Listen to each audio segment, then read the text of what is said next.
Family emergency, the text had read. Bullshit. Tanaka was already 15 minutes late, and Thorne needed Vance. He needed his linguistic voodoo to close this deal.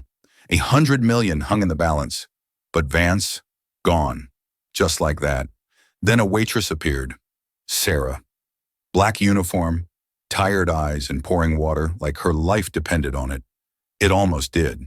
What Thorne didn't know, couldn't possibly fathom, was that Sarah spoke fluent Japanese. Grew up on it, in fact. And she just overheard enough butchered translation to know this deal was circling the drain. What was she going to do about it? The poor girl hadn't a clue she was about to yank Joseph Thorne back from the brink, with a kindness that would obliterate everything he thought he knew. In his place was a crushing, suffocating silence, a rising tide of panic, and the quiet footsteps of a waitress approaching their table. A waitress who was about to either witness the most humiliating failure of Joseph's career or change everything forever. Joseph Thorne despised three things: incompetence, unpredictability, and delegating critical tasks. On this crisp September evening, all three had conspired to ruin him. The Gilded Quill was Joseph's choice of venue. It was a temple of quiet power in Midtown Manhattan, where the clinking of Cristofoli silverware against Bernardoed porcelain was the only acceptable ambient noise. Every detail was curated to project effortless dominance, from the single perfect orchid at the center of the table to the hushed deference of the staff. He had orchestrated this dinner with the same meticulous precision he applied to a hostile takeover. The guest of honor, Mr. Kenji Tanaka, chairman of Tanaka Heavy Industries, was the final piece in a puzzle Joseph had spent 6 months and millions of dollars assembling. The deal was for ETH's new Helios 7 solar conductor technology. It was revolutionary, and Tanaka's vast infrastructure empire was the only partner with the scale and influence to deploy it across Japan and Southeast Asia. The initial contract was for a $100 million pilot project, but both men knew it was the preamble to a multi-billion-dollar exclusive partnership. Joseph ran a hand over his perfectly tailored Tom Ford suit, a subtle tremor of anxiety betraying his granite composure. He glanced at his PC Philippe watch. 7:05 p.m. The Tanaka delegation was 5 minutes late, a calculated move to establish hierarchy. Joseph understood and respected the game. What he didn't respect was the gaping void to his right, the chair reserved for Marcus Vance. His interpreter was chillingly empty. Marcus wasn't just an interpreter. He was a linguistic savant, a cultural chameleon who had been by Joseph's side for every major international deal of the last decade. He understood the delicate dance of Japanese business etiquette, the unspoken nuances, the critical importance of saving face, the art of the indirect no. He was, in Joseph's mind, a necessary and highly paid tool. At 6:30 p.m., Joseph had received the text. A single catastrophic sentence. Family emergency, unavoidable. Terribly sorry, Joseph. On my way to JFK, good luck. Panic, cold and sharp, had lanced through Joseph's chest. He had paid Marcus a king's ransom for exclusivity and loyalty. Emergencies were for other people. He immediately had his assistant, a terrified young man named David, scramble for a replacement. Every top-tier firm was booked. The only options were ballist interpreters who probably learned Japanese from anime. Unacceptable. Joseph Thorne did not do ballist. Sir David had whispered into the phone a few minutes ago, his voice trembling. I can't find anyone of Marcus's caliber on this short notice. I can try to use the translation app on the company tablet. Joseph had nearly crushed his phone. An app. He was supposed to close a $100 million deal with a man who valued tradition above all else, using a soulless, robotic voice from a tablet. It was an insult of epic proportions. Get me someone in-house who speaks a word of Japanese. Now Joseph had hissed, ending the call. The heavy oak doors of the private room swung open. Mr. Tanaka entered, flanked by two younger executives. He was a man in his late 60s, with a man of silver hair and an eyes that held the wisdom of 1,000 boardrooms. He moved with a deliberate grace that commanded respect. Joseph stood, forcing a smile that felt like cracking plaster.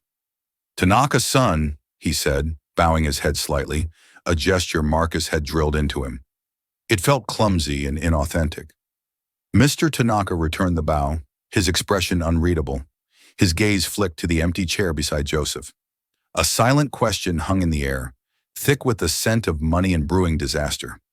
At that moment, a young woman in a crisp black waitress uniform entered the room. She moved with an economy of motion that spoke of long hours and deep fatigue. Yet her posture was straight, her hair tied back in a severe but neat bun. Her name tag read, Sarah. She carried a silver tray with bottles of sparkling and still water, her face a mask of professional neutrality. She didn't look at the titans of industry before her. She was just a part of the background, another piece of the expensive scenery. And as she began to pour the water, Joseph's phone buzzed with a message from David. Found someone? A junior analyst from marketing, Kenji Watanabe, third-generation Japanese-American. He says his Japanese is conversational. He's on his way up. Conversational. Joseph's stomach twisted into a knot. He was about to walk into a gunfight armed with a butter knife. The smile on his face became a rich of sheer terror. The junior analyst, Kenji Watanabe, arrived looking like a lamb being led to slaughter. He was barely 25. His suit was from a department store, and his face was pale with a sheen of nervous sweat. Mr. Thorne, sir. Kenji Watanabe, it's an honor, he stammered, his eyes wide. Just translate Watanabe. Accurately, Joseph clipped his voice low and dangerous. The dinner began, and it was excruciating. The first 5 minutes were a symphony of awkward silences and stilted pleasantries.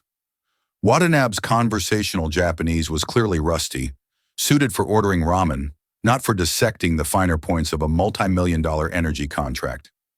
Joseph tried to open with a well-rehearsed line about the honor of their meeting.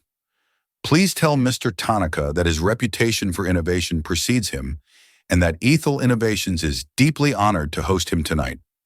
Watanabe listened, his brow furrowed in concentration, then turned to Mr. Tanaka and unleashed a string of halting, grammatically clumsy Japanese. Joseph didn't need to be fluent to hear how it landed. It was the equivalent of saying, "Hey, we heard you do cool stuff. Glad you could make it." Mr. Tanaka's polite smile didn't waver, but the light in his eyes dimmed fractionally. It was a micro-expression of disappointment, a death nail in this rarefied world. Meanwhile, Sarah moved around the table with quiet efficiency. She refilled wine glasses, cleared bread plates, and anticipated needs before they were voiced. She was invisible as she was trained to be, but she wasn't deaf. She was the daughter of a linguist and a diplomat. She had grown up in embassies from Brussels to Tokyo, and she spoke 5 languages fluently. Japanese to her was as natural as breathing, and what she was hearing made her insides cringe with secondhand embarrassment. She heard Joseph try to explain the core benefit of the Helios 7 conductors. He used the term disruptive technology. Watanabe, in his panic, translated this literally into Japanese as destructive technology. Sarah froze mid-pour. In a Western context, disruptive was a positive buzzword. In the conservative, harmony-focused world of Japanese big business, Hakai meant destructive, chaotic. It implied a breakdown of order. Watanabe had just told Mr. Tanaka that Joseph's technology was designed to destroy and create chaos in the energy market. She saw Mr. Tanaka's hand, which was reaching for his teacup, pause for a split second. His 2 aides exchanged a glance so fleeting it was almost imperceptible. To Joseph, nothing had happened. To Sarah, a torpedo had just been launched at the hull of the deal. Joseph, oblivious, pressed on, launching into the technical specifications. He spoke of aggressive market penetration and dominating the sector. Watanabe dutifully translated these corporate war cries, each one landing like a hammer blow against the delicate latticework of Japanese business protocol, which valued consensus humility and long-term partnership over brute force. Sarah could feel the temperature in the room dropping. The initial pleasantries had given way to a tense, formal chill. Mr. Tanaka was asking pointed, difficult questions, not out of curiosity, but as a test. He asked about ETH's long-term commitment to its partners. What an Arab translated Joseph, sensing a trap, responded with a classic American answer, focused on shareholder value. Tell him our primary commitment is to maximizing shareholder value, which ensures the company remains strong and can support its partnerships indefinitely. It was the wrong answer. So profoundly, catastrophically wrong. In Tanaka's world, a company's primary commitment was to its employees, its partners, and its nation. Shareholders were important, but they were part of a larger ecosystem, not the sole reason for existence. As Watanabe struggled to translate this, Mr. Tanaka finally spoke directly in slow, deliberate English, his accent thick, but his meaning clear. Mr. Thorne, a company that sees only profit, is a tree with no roots. It may grow tall, but it will be the first to fall in a storm. It was a death sentence, a poetic, polite, and utterly final rejection. Joseph's face went white. He knew he had lost. He had no way to recover. Watanabe looked like he was about to faint. The $100 million deal was evaporating before his eyes, turning into smoke and shame. The silence that followed was absolute, broken only by the quiet hum of the air conditioning. And then another sound, a soft, clear female voice.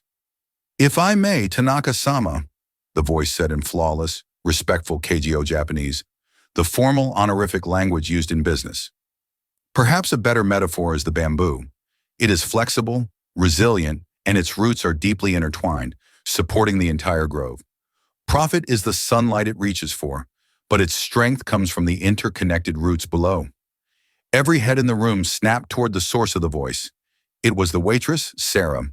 She stood by the service station holding a silver water pitcher, her eyes fixed respectfully on Mr. Tanaka. She had just committed an unthinkable breach of protocol. She had spoken. For a long moment, the only sound was the frantic beating of Joseph's own heart. He stared at the waitress. Sarah, his mind struggling to process what had just happened. An employee, a server. She had interrupted a private meeting of this magnitude to offer a philosophical counterpoint in perfect high-level Japanese. It was absurd. It was career suicide. It was brilliant. He saw the shock on the faces of Tanaka's aides. Young Watanabe looked like he'd seen a ghost. But Mr. Tanaka himself did not look angry. He looked intrigued. He tilted his head slightly, his gaze sharp and analytical, studying Sarah as if she were an unexpected variable in a complex equation. "You are a student of business philosophy?" Mr. Tanaka asked in Japanese, his tone a mix of curiosity and challenge. Before Watanabe could even begin to process the question, Sarah replied smoothly, bowing her head slightly. "I am a student of my father, Tanaka-sama. He taught me that a transaction is temporary, but a partnership is a shared journey. He believed the strongest structures are built on mutual understanding, not just mutual benefit." She delivered the lines with a quiet confidence that was utterly at odds with her uniform. She wasn't just translating words. She was communicating a deep ingrained respect for his worldview. She had taken Joseph's disastrous profit-centric answer and reframed it within the very cultural context he had failed to grasp. Joseph was speechless. This waitress understood the game better than he did. She hadn't just saved the conversation, she had elevated it. He made a split-second decision. Humiliation was temporary. Failure was permanent. He gestured towards the empty chair beside him. "Miss," he said, his voice tight, "please sit." Sarah's eyes flickered towards him, a flicker of uncertainty in their depths. This was not part of the plan. Her plan had been to subtly correct the disastrous translation, to nudge the conversation back on track from the sidelines. She never intended to take center stage. Her manager would fire her on the spot. "Sir, I sit." Joseph repeated his voice, leaving no room for argument. He then looked at the terrified Kenji Watanabe. "Watanabe thanked you for your time. You may go." Watanabe practically fled the room. With every eye in the room on her, Sarah placed the water pitcher on the credenza. With a steady hand, straightened her apron and walked to the empty chair. She sat down, her back ramrod straight. She was no longer a waitress. She was a participant. Mr. Tanaka watched this entire exchange with a faint, unreadable smile. He turned his full attention to Sarah. "You have a name?" he asked in Japanese. "Sarah Vance, Tanaka-sama, and Vance's son. What is your position at Ethelred Innovations?" Joseph tensed. The lie was so obvious, so easy. He could claim she was a junior executive, a cultural liaison he'd brought along. But he knew instinctively that a man like Tanaka would see through such a flimsy deception instantly. Honesty, however embarrassing, was the only move. Before Joseph could speak, Sarah answered for herself. Tanaka-sama, she said, her voice even. My position tonight is to ensure that your glass is never empty. However, my purpose, I believe, is to ensure there is no emptiness in understanding between you and Mr. Thorne. It was an answer of such breathtaking audacity and elegance that Joseph felt a genuine spark of admiration. She had sidestepped the question of her job while defining her role in a way that was both humble and indispensable. Mr. Tanaka let out a soft chuckle. It was the first genuine sign of warmth he had shown all evening. A noble purpose indeed. Vance, son, please continue. And so she did. The dinner transformed. Joseph would speak, laying out the technical merits and financial projections of the Helio 7 project in his typical aggressive style. Sarah would listen intently, her eyes never leaving his. Then she would turn to Mr. Tanaka and perform a kind of linguistic alchemy. She didn't just translate, she transmuted. Joseph's "we can ramp up production by 400% within 6 months to meet demand" became, "we have the capacity and commitment to grow alongside you, ensuring that our production capabilities always honor the pace of our shared vision."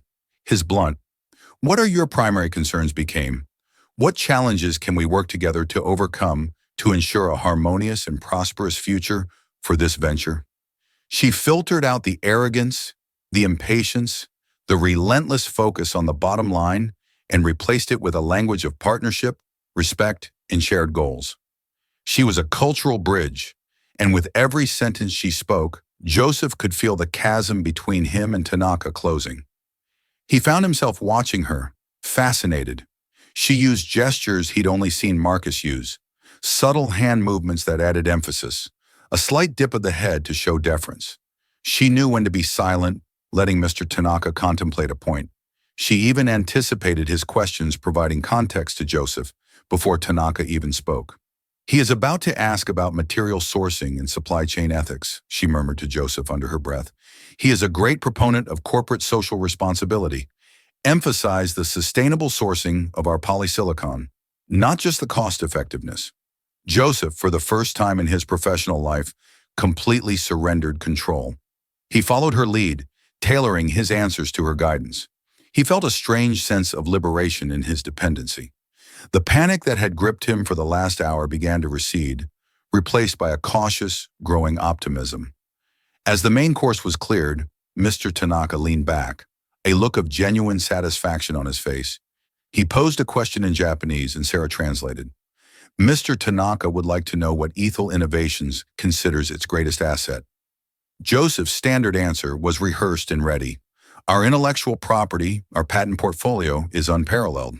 But as he opened his mouth to speak, he looked at Sarah, the waitress, in the simple black uniform, who had single-handedly salvaged a $100 million deal. The woman who had appeared out of nowhere with a skill set more valuable than any patent. He changed his answer.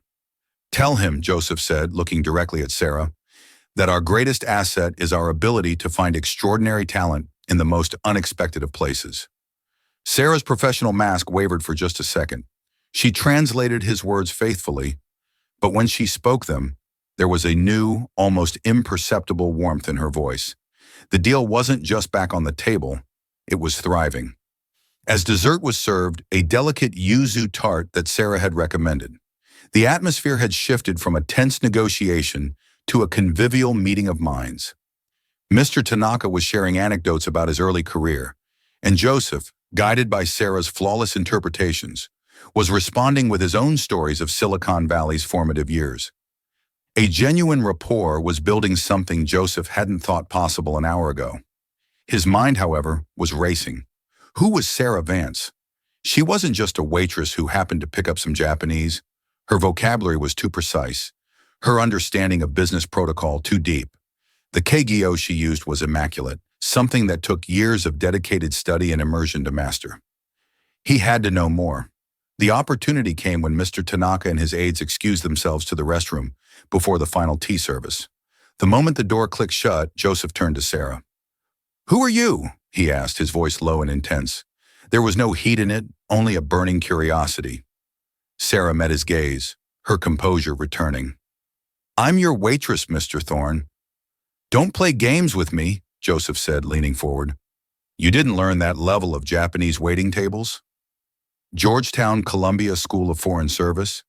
A shadow passed over her face, a flicker of a painful memory. I was at Georgetown, she admitted quietly. The School of Foreign Service. I was in my final year specializing in East Asian economic policy. Was Joseph pressed? What happened? Sarah looked down at her hands folded neatly in her lap. Life happened, Mr. Thorne.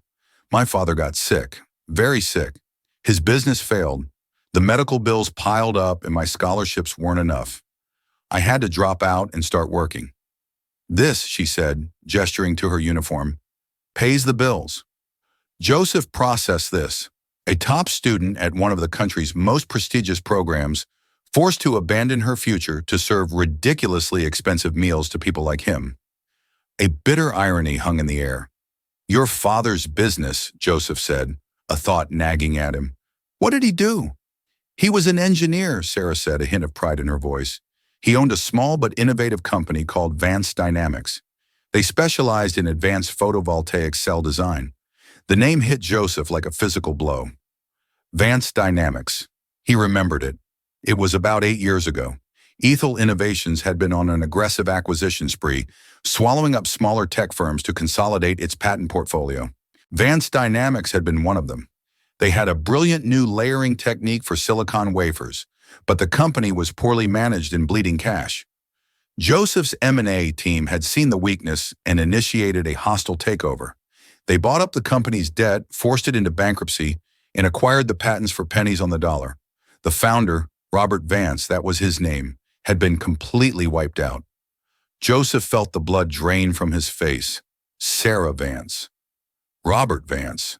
She was the daughter of the man he had financially ruined. She was sitting here saving his deal, and she had no idea she was helping the very man who had destroyed her father's life, and by extension, her own future. The conversation he'd had with his M&A chief echoed in his memory. Is the owner Vance taken care of? The chief had laughed. He'll be lucky to keep his house. We got everything. The weight of that decision, a footnote in a long list of quarterly acquisitions, settled on him with crushing force. He looked at Sarah, truly looked at her, and saw not just a brilliant linguist, but the living consequence of his own ruthless ambition. Before he could find the words to respond, the door opened, and Mr. Bluster Tanaka returned, his smile serene. The moment was lost. Thornson, Mr. Tanaka said, taking his seat. I believe we are ready to discuss the final details. My team has prepared a small addendum to the proposal. One of his aides placed a slim folder on the table. Sarah slid it across to Joseph. He opened it, his mind still reeling from his discovery. Inside was a single sheet of paper with a few paragraphs of Japanese text and a complex technical diagram. Sarah's eyes scanned the document. She inhaled sharply, a barely audible gasp. What is it? Joseph asked, his voice. It's a stress test clause. She translated, her voice suddenly strained. They want exclusive rights to a new proprietary manufacturing process for the Helios 7 conductors. They believe it will increase efficiency by 12%. They want it included in the pilot deal at no extra cost. Joseph stared at the diagram. It was a brilliant, elegant solution to a minor bottleneck in their production line, one his own engineers hadn't even identified yet. To give it away for free would be seeding millions in future licensing fees. To refuse would be to insult Tanaka and likely kill the deal. It was a masterfully played gambit, but that wasn't what had made Sarah gasp. Her eyes were fixed on a small insignia at the bottom of the diagram, a CAD-generated watermark. What is it? Sarah Joseph pressed again, seeing her distress. She looked up from the page, her eyes locking onto his. The professional mask was gone, replaced by a look of dawning horror and betrayal. This manufacturing process, she said, her voice a whisper. This diagram, I know it. My father designed it. This was his last project at Advanced Dynamics, the one he was working on right before. Her voice trailed off, but the unspoken words hung between them. Right before you took everything. The trap hadn't been set by Mr. Tanaka. It had been sprung by the ghosts of Joseph's own past. The room which had felt so warm and promising moments before was now an icebox. Joseph stared at the diagram, then at Sarah's pale, stricken face. The pieces were clicking into place. forming a picture of corporate espionage that was as intricate as it was ruthless.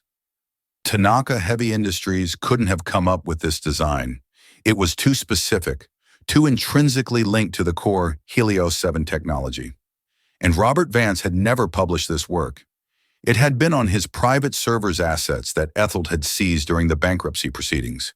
This meant someone had leaked it. Someone had taken this proprietary design, originally Vance's, now legally ETH's, and given it to Tanaka to use as a bargaining chip. It was a move designed to put Joseph in an impossible position. His phone buzzed on the table, a frantic, insistent vibration. It was David, his assistant. He never called during a meeting unless the world was ending. Joseph excused himself with a turn nod to Tanaka, stepping into the alcove by the window. "What is it?" he snapped. "Sir, it's about Marcus David," said his voice breathless with panic.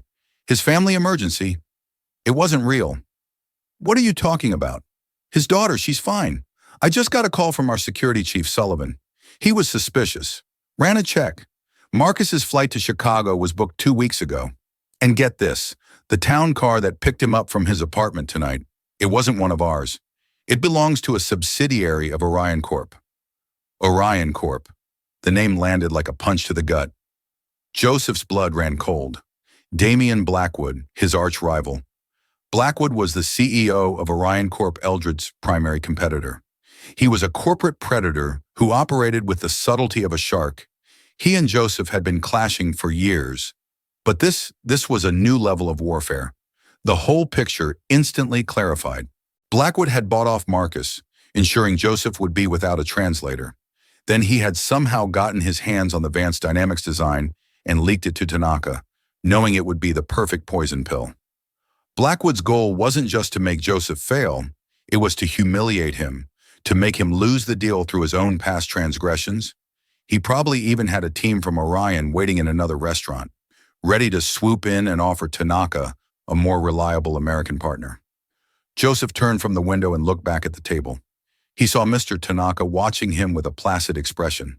Did he know the design was stolen, or was he an unwitting pawn in Blackwood's game? And then he looked at Sarah. She was staring at the diagram her father's stolen legacy presented as a final hurdle by the man who had stolen it in the first place. The pain in her eyes was palpable. She had every reason to stand up, walk out, and let him burn. It would be justice. He walked back to the table, his mind a whirlwind of fury and damage control. He had been outmaneuvered. Blackwood had played him perfectly. He sat down, the silent, stretching tort. He had two options. Accuse Tanaka of possessing stolen intellectual property, which would be an unforgivable insult and instantly terminate all negotiations, or capitulate. Give away the valuable IP and let Blackwood win. He felt a hand on his arm. It was Sarah. Her touch was light, almost imperceptible. She leaned in her voice a low, urgent whisper that only he could hear. "Don't react. Don't get angry," she said, her eyes still fixed on the page. "This isn't about the design." "Not really. He's testing you." "What are you talking about?" "This is theft. It's industrial espionage." "Yes," she whispered back, "but that's not what he sees. M. Tanaka comes from a culture where a flaw in a product isn't a failure. It's an opportunity for Kaizen, continuous improvement. He didn't present this as an accusation. He presented it as an addendum, an improvement." Joseph stared at her. "So I'm supposed to thank him for showing me stolen IP?" "No," she said, her gaze intense. "You're supposed to show him how you respond to a crisis. Do you get angry and assign blame? Or do you see the opportunity and create value? My father, he never finished this design. He told me it had a flaw, a problem with thermal dissipation under peak load that he never solved." Her words cut through Joseph's rage. A flaw.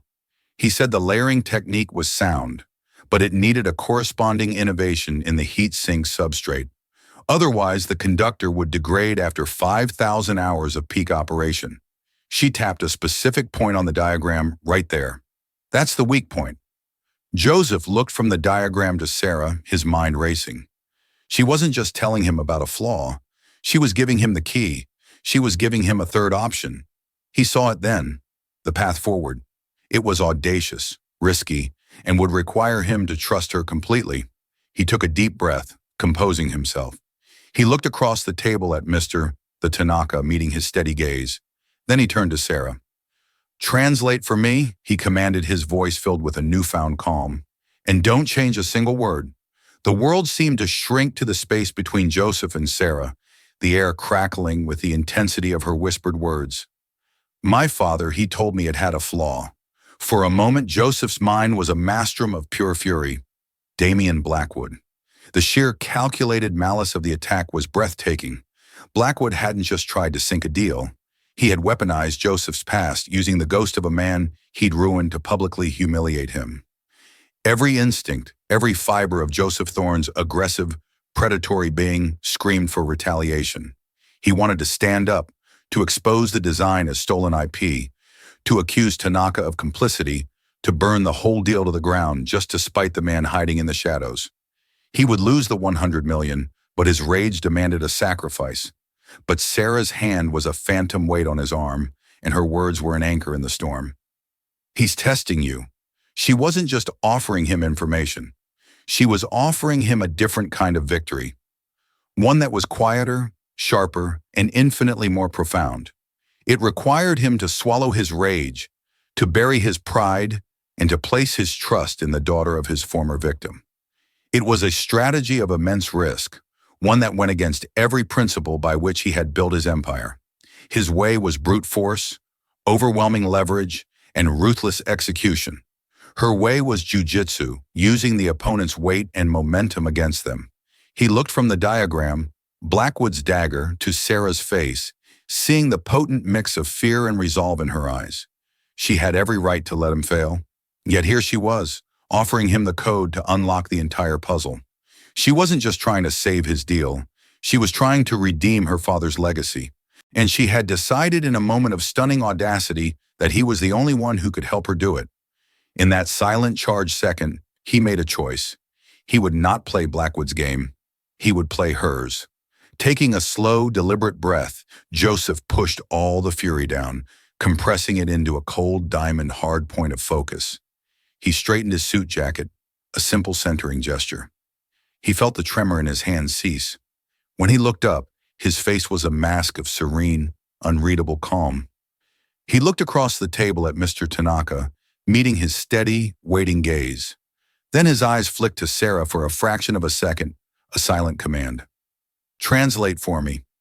He instructed, his voice a low, confident baritone that betrayed none of the internal chaos. "And don't change a single word. The nuance is everything." Sarah gave a barely perceptible nod, her own posture becoming rigid with focus. She was no longer a waitress or a victim. She was a conduit, a vital link in a high-stakes corporate gambit. Joseph placed his hands flat on the table, framing the damning documents. "Tanaka-san." He began, his voice imbued with a surprising warmth. Sarah's voice immediately followed, her Japanese fluid and respectful, a perfect echo of his tone. "I must begin by offering my sincerest gratitude. You have brought a most interesting and valuable design to my attention tonight." The two aides flanking Mr. Tanaka exchanged wary glances. They had expected an explosion, a denial, an accusation. This polite, appreciative opening was disarming and therefore suspicious. Mr. Tanaka, however, simply inclined his head, a silent invitation for Joseph to continue. "This design," Joseph said, gently tapping the technical drawing with his index finger, "is a work of profound elegance in its approach to manufacturing efficiency. The mind that conceived this possessed a rare and deep understanding of photovoltaic principles. In fact," he paused, letting the weight of his next words settle. "We at Eldred are familiar with its author. His name was Robert Vance. He was a truly gifted visionary engineer, and his early work in this field was foundational." He saw Sarah's knuckles turn white where her hands were clenched in her lap. But her voice, as she translated, was flawless. A wave of complex emotion washed over her. Hearing her father's name spoken with such reverence in this room by this man was both a source of deep pain and a moment of powerful vindication. She was channeling the words that were finally giving her father his due, and the act was a bittersweet tribute. Having laid the groundwork of respect, Joseph now began to pivot. His tone shifted subtly, becoming more analytical, the voice of a fellow engineer dissecting a problem. However, as with many revolutionary concepts, this design is incomplete. It is a brilliant prototype, but a prototype with a latent and ultimately fatal flaw. The energy in the room sharpened. Tanaka leaned forward almost imperceptibly, his eyes narrowing with intense focus. He was a man who had built an empire on engineering, and he understood the critical difference between a brilliant idea and a viable product. Joseph used his pen now, a surgical instrument, to point to the precise junction on the diagram Sarah had shown him. Here he set at the interface between the layered polysilicon and the thermal substrate. The novel layering process this diagram proposes does indeed increase initial conductive efficiency by 12%, as your team rightly noted. It is a remarkable achievement, but it also creates a thermodynamic bottleneck, a significant concentration of thermal energy that the substrate as designed here cannot dissipate. He looked up from the page, making direct eye contact with Tanaka. Our own internal simulations, which were based on Mr. Vance's foundational research, were unequivocal. This thermal concentration would lead to a catastrophic degradation of the conductor's integrity. Microfractures would begin to appear after just 4,000 hours of peak operation. At 5,000 hours, the failure would be total. He let that sink in. He wasn't just claiming there was a flaw, he was quantifying it, demonstrating a level of mastery over the design that went far beyond a cursory glance. In short, Tanaka Joseph stated, his voice devoid of accusation, but heavy with consequence. Had we chosen to implement this exact design, our product would have failed. Spectacularly. Within the first year of deployment, your energy grids would be compromised, your investments lost, and the ETH reputation would be irreparably destroyed. It would have been a disaster for us both. A heavy, profound silence descended. Tanaka's aides were now whispering urgently to each other, their faces etched with concern.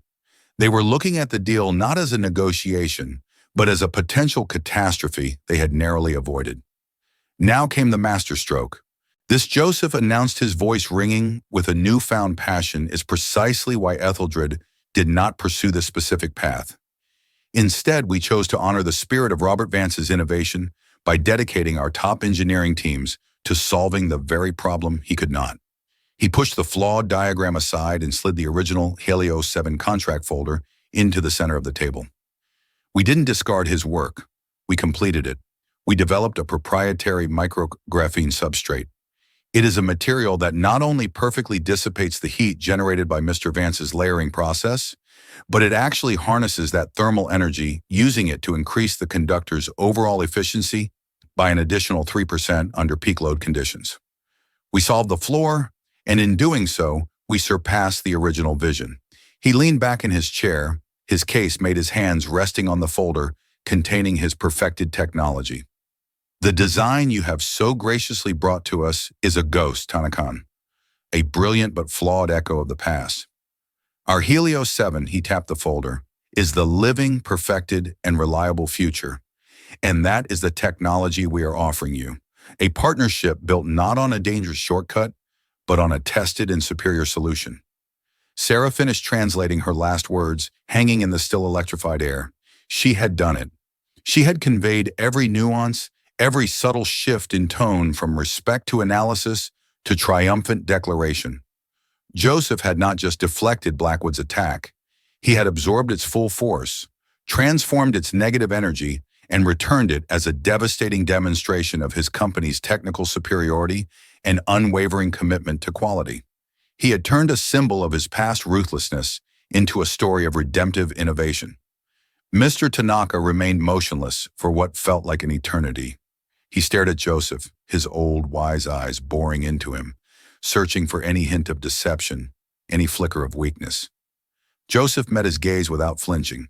The $100 million deal, his reputation, and Sarah's entire gamble rested on this single silent moment. Finally, Mo. Mr. Tanaka's stern expression broke. A slow, wide smile spread across his face, a smile of genuine, deep-seated admiration. He began to clap.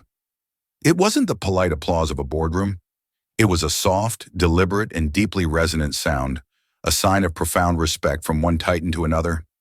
"Thor's son," Mr. Tanaka said, switching back to crisp English, his voice filled with a warmth that was entirely new. In my country, we have a saying I hold dear. Nana Karabi Yoki. Fall down 7 times. Get up 8. He gestured with an open hand toward the table. A lesser man would have seen this situation as an attack. He would have become defensive. He would have shouted, made accusations. He would have fallen into the trap set for him. But you did not fall. You used the moment of your greatest vulnerability to demonstrate your greatest strength. He looked from Joseph to Sarah and back again, his eyes gleaming. Tonight you have shown me that Athol Red Innovations does not just possess brilliant technology. It possesses resilience, it possesses honor, and it possesses a wisdom that cannot be quantified on a balance sheet.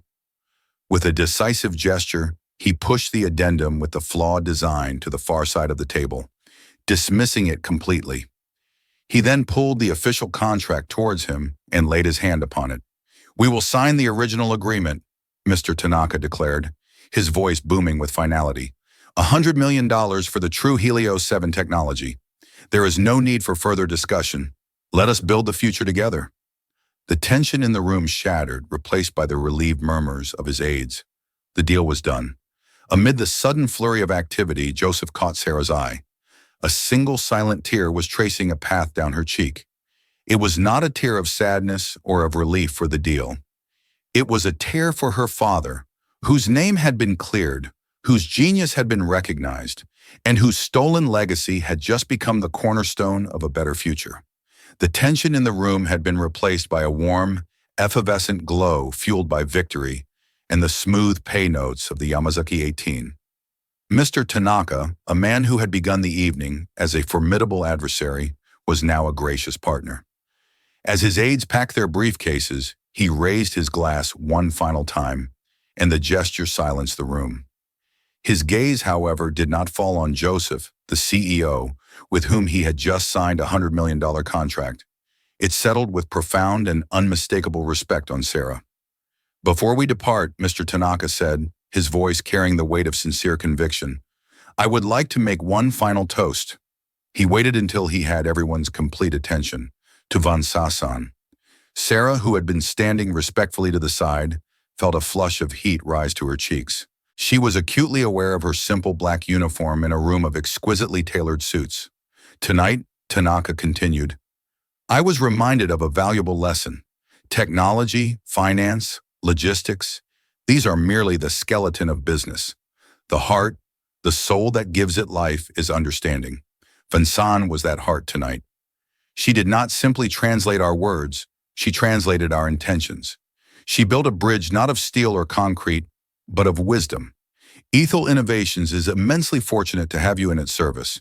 He gave her a deep formal bow. His aides, following his lead, bowed as well. It was an extraordinary gesture of respect directed at someone they believed to be a simple waitress. Joseph watched a complex mix of pride and humility churning within him. He had orchestrated the dinner, brought the technology, and closed the deal. But he knew with chilling certainty that the true victory belonged to the woman standing by the service credenza. The final handshakes were exchanged. The pleasantries concluded, and soon the heavy oak doors of the private dining room swung shut, leaving Joseph and Sarah in a sudden, profound silence. The room, which had moments before been the stage for a high-stakes international drama, was now just a room. It was littered with the evidence of their battle, the signed contracts lying like a treaty on the mahogany table, the half-empty glasses catching the city lights, and the discarded flawed diagram Damian Blackwood's failed weapon resting near a bread plate. The silence stretched no longer comfortable and celebratory, but thick with the weight of 8 years of history and the explosive revelations of the past 2 hours. Every word Joseph could think of felt cheap, inadequate. He, a master of communication and persuasion, was utterly speechless. He looked at Sarah, who stood staring out the vast window at the glittering tapestry of the Manhattan skyline, her posture revealing a deep bonery exhaustion. Finally, he found his voice, though it was rougher, more uncertain than he was used to. "Sarah." She turned from the window, her face illuminated by the city glow. The professional mask was gone. In its place was a quiet, questioning vulnerability. She had won for him and for her father, but the personal cost of the evening was etched in the weary lines around her eyes. "I don't know where to begin," Joseph admitted, walking slowly around the table to stand a respectful distance from her. He loosened his tie, a gesture of surrender. "So I'll begin with the truth. What my company did to your father, to Vance Dynamics, it was a predatory act. There is no other word for it. In our world, it was just business, a standard acquisition. We saw a valuable patent portfolio attached to a financially weak company, and we did what we were built to do. We consumed it." The words tasted like ash in his mouth. "It was a line item on a quarterly report, a footnote in our growth strategy. I never once thought about the people behind the patents. I never considered the life's work, the hopes, the dreams that we were extinguishing for the sake of a few percentage points of market share. That is a failure of leadership, a failure of basic humanity, and I was forced to confront the consequences of it tonight in the most brutal way imaginable." He looked her directly in the eye, his own gaze stripped of its usual arrogance.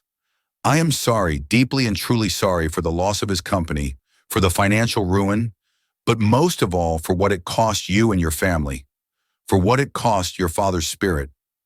Sarah listened, her expression unreadable. She had imagined a confrontation with Joseph Thorne 1,000 times in her darkest moments. In her fantasies, it was a fiery, accusatory clash. She had never imagined this, a quiet, broken confession in a gilded room. After the takeover, she said, her voice soft but steady, he would spend hours in his study, surrounded by his old schematics. He wasn't trying to invent anything new. He was just visiting old friends. He'd hold them and trace the lines with his finger. He told me once that losing the company felt like someone had broken into his mind and stolen all his best memories. The money was gone, yes, but the bank foreclosed on his identity. She took a shaky breath. "He didn't die of a sickness, Mr. Thorne. He died of a broken heart. He died believing that all of his brilliance meant nothing in the end." The quiet devastation in her story struck Joseph with more force than any boardroom attack. This was the true cost, the human ledger he had never bothered to balance. "He was wrong," Joseph said, his voice thick with conviction. "His brilliance meant everything. It was the foundation. We built on it. Yes, but it was his. Tonight, his work, his legacy, saved this company from a catastrophe. It saved me from my own blindness. His genius wasn't a footnote, it was the entire story." He took a step closer. "I am going to instruct my legal team to conduct a full review of the Vance Dynamics acquisition. We are going to issue a retroactive payment to your father's estate, reflecting the true realized market value of his intellectual property. This isn't charity. It is a debt that is 8 years overdue. It is correcting a record." Sarah shook her head slowly. "You don't have to do that." "I do," Joseph insisted. "It's a matter of honor. But that's just fixing the past. I want to talk about the future. Your future." He gestured around the opulent, empty room. "Your talents are being suffocated here.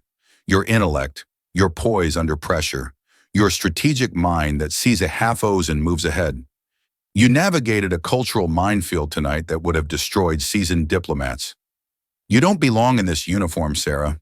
He took a deep breath, preparing to lay his final card on the table. "This partnership with Tanaka is the single most important venture for Aldred for the next decade. It's also the most fragile.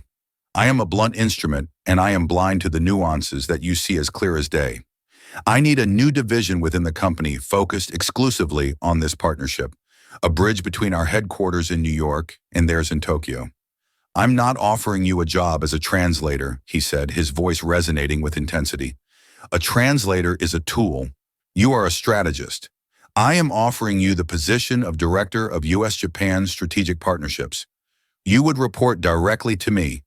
You would have full operational autonomy, a budget to build your own team, and a salary that reflects your unique, indispensable value to this company. I don't just want to hire you, Sarah. I need to." The offer hung in the air between them, vast and unbelievable. Sarah stared at him, her mind reeling. Work for him. Work for Ethel Red Innovations, the corporate behemoth that was the villain of her family's story. Every instinct for self-preservation screamed at her to refuse to take the money for her father's estate and walk away with her pride intact. But then she thought about the alternative. More nights like this, serving men like Joseph Thorne. Her mind slowly atrophying, her potential withering on the vine. And she thought of her father's schematics, his unfinished work. The company held all of it. From the outside, she could do nothing. But from the inside, from a position of power, she could ensure his legacy was not just honored, but fulfilled. This wasn't just a job. It was a chance to reclaim everything that had been taken from her future, her purpose, and her family's name. It was a chance to turn the symbol of her family's destruction into the instrument of her own ascent. She held his gaze, and for the first time, she did not see an enemy. She saw a powerful, flawed man who had against all odds recognized his own limitations and seen her true worth. Slowly, deliberately, Sarah Vance closed the distance between them and extended her hand. Joseph reached out and took it. Her grip was not that of a waitress. It was firm, steady, and resolute. "I accept the position," she said, her voice clear and strong, leaving no doubt as to who was in control of this moment. "But I have some conditions." A slow smile spread across Joseph Thorne's face. A real smile, one of pure, unadulterated respect. He was not looking at a waitress he had just hired. He was looking at his new, most formidable executive. He was looking at his partner. "I wouldn't have it any other way," he replied. "What a story. It just goes to show you that the most brilliant minds and untapped potential can be found anywhere, even clearing your dinner table." Sarah Vance was defined by her circumstances, but she refused to be limited by them. Joseph Thorne was a titan of industry, but his greatest strength was realizing just in time that he couldn't do it all alone. Their story is about more than just a business deal. It's about second chances, the ghosts of our past decisions, and the incredible power of seeing the value in people that everyone else overlooks. Have you ever been underestimated in your life? Or have you ever witnessed someone completely shatter expectations? Let me know your own stories in the comments below. I read every single one. If you enjoyed this journey, please give this video a thumbs up. It really helps the channel grow. Share it with a friend who loves a story about an underdog triumphing. And most importantly, hit that subscribe button and ring the notification bell. You won't want to miss the next story we have in store for you. Thanks for listening, and we'll see you in the next video.